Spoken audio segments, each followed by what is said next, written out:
Bonjour à tous, ici Antoine Martin, accompagné de Clara, pour votre rendez-vous quotidien avec Impact Actu à 17h09. Aujourd'hui, nous allons parler d'une crise économique majeure. Restez avec nous.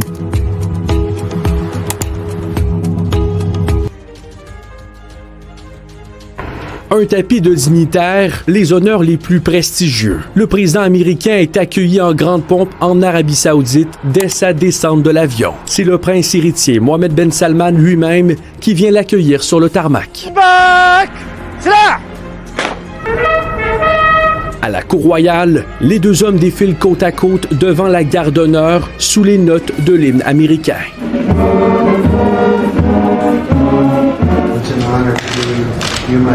C'est un honneur d'être avec vous, mon ami, lance le président Trump, enchaînant les compliments envers le prince héritier. Et fidèle à son style, Trump s'installe derrière un petit bureau, stylo en main. Mais cette fois, ce n'est pas un décret qu'il signe, mais plutôt un contrat de défense titanesque entre les deux pays, d'une valeur de 142 milliards de dollars. Une signature que le secrétaire à la Défense, Pete Hegseth, ne voulait pas manquer sous aucun prétexte. Mais les ambitions du prince héritier vont bien au-delà. Il évoque jusqu'à 600 milliards de dollars d'investissement américain et vise même le cap des 1000 milliards. A $400 million private jet. À Washington, pendant ce temps, l'avion de luxe offert par le Qatar au président américain continue de faire grincer des dents. Le chef démocrate Chuck Schumer dénonce une corruption flagrante et va même plus loin. It is also a grave national security threat. Mr. Speaker, do you have any reaction to... Interrogé par une journaliste, le républicain Mike Johnson esquive la controverse. Puis devant le forum américano-saoudien, Trump s'aventure sur le terrain de la géopolitique. Il dit vouloir tendre la main à l'Iran, mais prévient, jamais Téhéran ne pourra obtenir l'arme nucléaire. Et surprise, il annonce son intention de lever les sanctions contre la Syrie, désormais dirigée par Ahmed al-Shara, un ancien d'Al-Qaïda devenu président. Après l'Arabie Saoudite, le président Trump doit poursuivre sa tournée au Moyen-Orient avec un arrêt au Qatar prévu demain. Adi Yassine, TVA Nouvelles.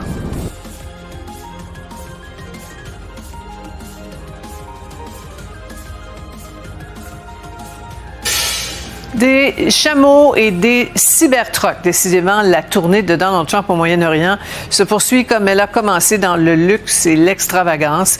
D'ailleurs, le président a été accueilli par l'émir du Qatar, celui qui a soulevé la controverse en lui offrant un avion.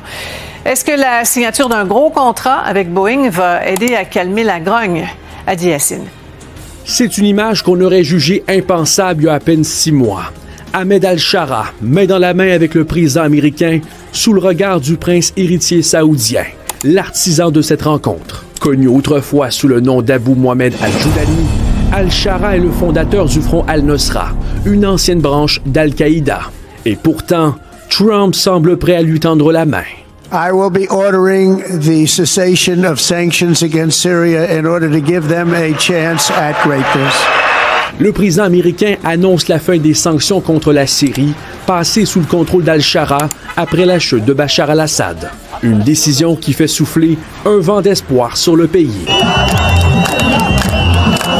Mais ce n'est pas un chèque en blanc. Trump exige qu'Al-Shara tende la main à Israël et normalise ses liens avec l'État hébreu. À peine la rencontre terminée, l'avion présidentiel de Donald Trump a mis cap sur le Qatar. Et à son arrivée à Doha, son cortège est escorté par des chameaux et des cybertrucks rouges signés Tesla. Un accueil pour le moins inattendu. Et ce n'était qu'un avant-goût, puisque peu de temps après, aux côtés de l'émir, Trump annonce une méga commande faite par le Qatar. So it's over $200 billion. But 160 in terms of the jets, that's fantastic. 160 avions Boeing pour un contrat de 200 milliards de dollars. It's the largest order of jets in the history of Boeing. That's pretty good. C'est la plus grosse commande de toute l'histoire de Boeing, se réjouit le président. Mais ce passage à Doha reste entaché par le scandale de l'avion de luxe de 400 millions offert à Trump par le Qatar. My understanding is it's not a personal gift to the president, it's a gift to the United States. Le républicain Mike Johnson doit défendre le choix du président d'accepter le cadeau alors que le malaise s'étend jusque dans son propre camp. L'opposition démocrate, elle, dénonce toujours ce geste comme le plus gros pot de vin étranger de l'histoire récente. Adi Hassine, TVA Nouvelles.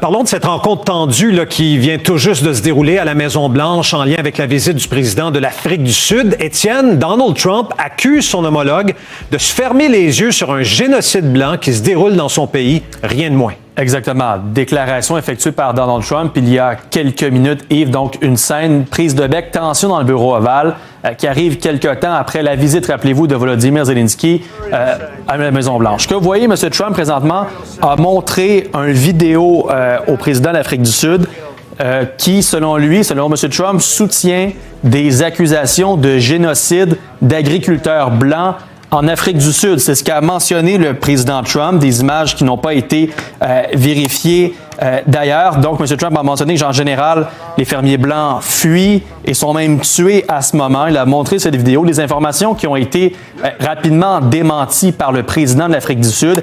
Et à ce moment, vous le voyez, là, il y a eu cette tension, cette brise de bec qui a augmenté dans le bureau ovale à ce sujet.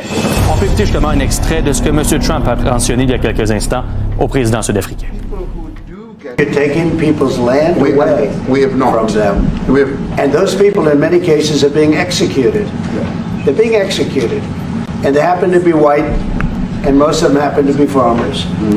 And that's a tough situation. I don't know how you explain that. How do you explain that? They're taking people's land away, and in many cases, those people are being executed. And in many cases, it's not the government that's doing it. It's people that kill them and then take their land, and nothing happens to them. Alors, pas rien comme déclaration, Étienne, là, quand même. Par ailleurs, le président américain confirme qu'il accepte l'avion de luxe du Qatar. Exactement. Avion de plus de 400 millions. Yves, et plusieurs s'inquiétaient de ce cadeau du Qatar comme étant une forme de corruption, que le Qatar offrait un avion pour remplacer Air Force One à Donald Trump à la Maison-Blanche. Un journaliste de NBC a questionné M. Trump à ce sujet sur le fait qu'il acceptait cet avion. Écoutez bien la réponse du président. What are you talking about? You know, you ought to get out of here. What does this have to do with the Qatari jet? They're giving the United States Air Force a jet, okay? And it's a great thing. We're talking about a lot of other things. It's NBC trying to get off the subject of what you just saw. You are a real, you know, you're a terrible reporter. Look, here's burial sites all over the place. These are all white farmers that are being buried. And he asks about a jet that was given. You ought to be ashamed of yourself. You know, you are so bad. You're such a bad reporter. Donc vraiment, ces deux extraits, Yves, résument la tension, le ton qu'il y avait dans le bureau aval il y a quelques minutes à peine. Je vous mentionne en terminant que ce qu'on surveille également sur la scène internationale aujourd'hui, c'est la situation dans la bande de Gaza. Une question a été posée à M. Trump. Qu'est-ce que les Américains vont faire pour exercer de la pression sur Israël, pour permettre l'envoi d'aide humanitaire dans la bande de Gaza, alors que des milliers de personnes souffrent de famine présentement? M. Trump a rapidement mentionné qu'il s'agissait d'une autre question stupide et a remontré ces extraits, ces feuilles, selon lui, qui prouvent le génocide d'agriculteurs blancs en Afrique du Sud. Merci pour ce compte-rendu, Étienne. À plus tard, Yves.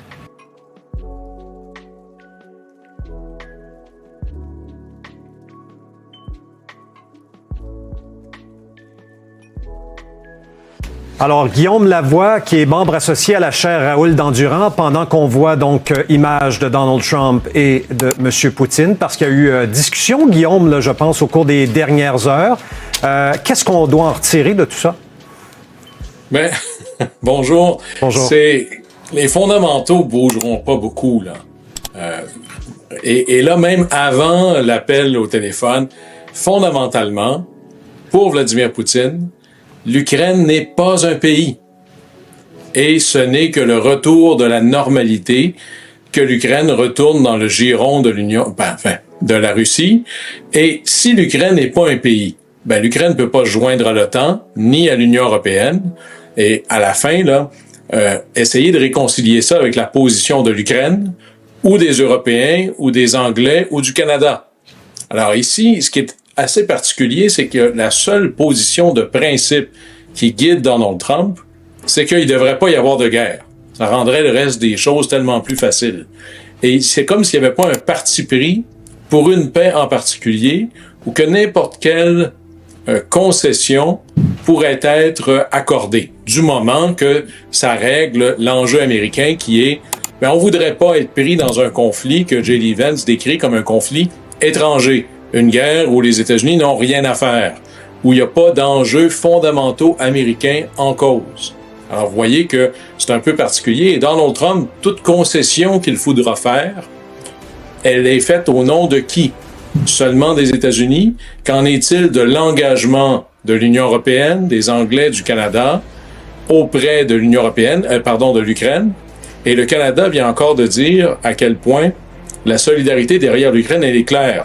Donald Trump voit ce conflit-là comme si il y a pas il y a une équivalence morale. Il y a les Ukrainiens d'un côté, il y a les Russes, ils se font la guerre. Mais normalement, comme occidentaux, Guillaume, la posture est assez claire. Il y a un agresseur et il y a un agressé.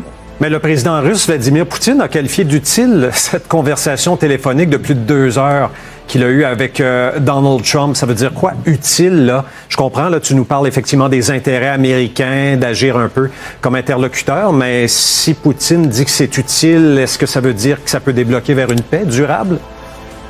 Ben là, c'est là peut-être qu'il y a moi je vous dirais l'inquiétude la plus grande, parce qu'il n'a pas seulement dit que c'était utile, il dit c'est utile, ça va permettre de régler et de faire la paix en se débarrassant des sources à l'origine du conflit. Mais pour Vladimir Poutine, les sources à l'origine du conflit, c'est que l'Ukraine existe. Les sources à l'origine du conflit, c'est que l'OTAN est à sa frontière. Alors, c'est pas juste l'Ukraine à ce moment-là, c'est demain les pays baltes. Alors, si la base, c'est de discuter comment est-ce que Vladimir Poutine pourrait avoir tout ce qu'il a, ben là, je comprends que lui trouve que c'est utile. Mais je pense qu'ici, Vladimir Poutine, ce qu'il doit trouver particulièrement utile, c'est qu'avant, il y avait une administration américaine sous Joe Biden qui avait un parti pris, et maintenant, il y a une administration américaine sous Donald Trump qui veut juste que ça s'arrête. Mais à partir du moment où les Américains n'ont pas une posture clairement rangée derrière l'Ukraine, ben c'est clair que ça fait le bonheur de Vladimir Poutine. Parce que s'il n'y a pas d'engagement américain, ça met la situation de l'Ukraine extraordinairement périlleuse. Et là, les alliés, dont le Canada, vont devoir se poser la question, est-ce qu'on décide de renchérir pour vraiment soutenir l'Ukraine, ou sinon, est-ce qu'on va laisser tomber l'Ukraine parce que le partenaire américain est aux abonnés absents? Il va y avoir une vraie question canadienne ici. Guillaume, j'ai une dernière question. Il nous reste à peu près 1 minute. Tu as parlé de Joe Biden brièvement, qui a reçu donc ce diagnostic d'une forme agressive d'un cancer de la prostate. Il a 82 ans. Je lisais des commentaires. Certains disent que Biden aurait camouflé son état de santé. Comment tu réagis à ces propos-là? C'est particulier parce que, évidemment, c'est une tragédie. Aller relire John Donne quand un homme est malade ou est potentiellement près de la mort, c'est un peu nous tous qui va perdre quelque chose. Alors, il y a un drame humain, mais en même temps, là, c'est la sortie des livres où on apprend à quel point appelons ça le déclin mental allégué ou la faiblesse de Joe Biden au niveau de ses facultés intellectuelles il y avait des indices. Et là, il y a 2 thèses, comme quoi on a essayé de le cacher. En fait, si on a essayé de le cacher, le mensonge a été, je dirais, le cover-up a été passablement découvert le soir du débat. Maintenant, jusqu'où c'était le cas, à partir de quand? Est-ce que la nouvelle arrive maintenant pour empêcher que le livre devienne, ou les livres deviennent le discours? Déjà, Joe Biden avait décidé de prendre les devants avec des entrevues à The View pour dire que non, il était en pleine possession de ses moyens. À la fin, la vérité exacte, on la saura pas, parce que si jamais il y avait déclin des facultés mentales, ça arrive jamais, c'est pas 0 ou 1. Ça peut être une plus grande faiblesse dans une rencontre l'après-midi, le matin, ça va, c'est les bonnes et les mauvaises journées. Mais fondamentalement, les Américains se sont fait la réflexion et ils trouvaient que Joe Biden n'était pas le bon candidat et la pression politique a fait son œuvre. Merci beaucoup, Guillaume Lavoie. Merci encore pour ton analyse. Au plaisir.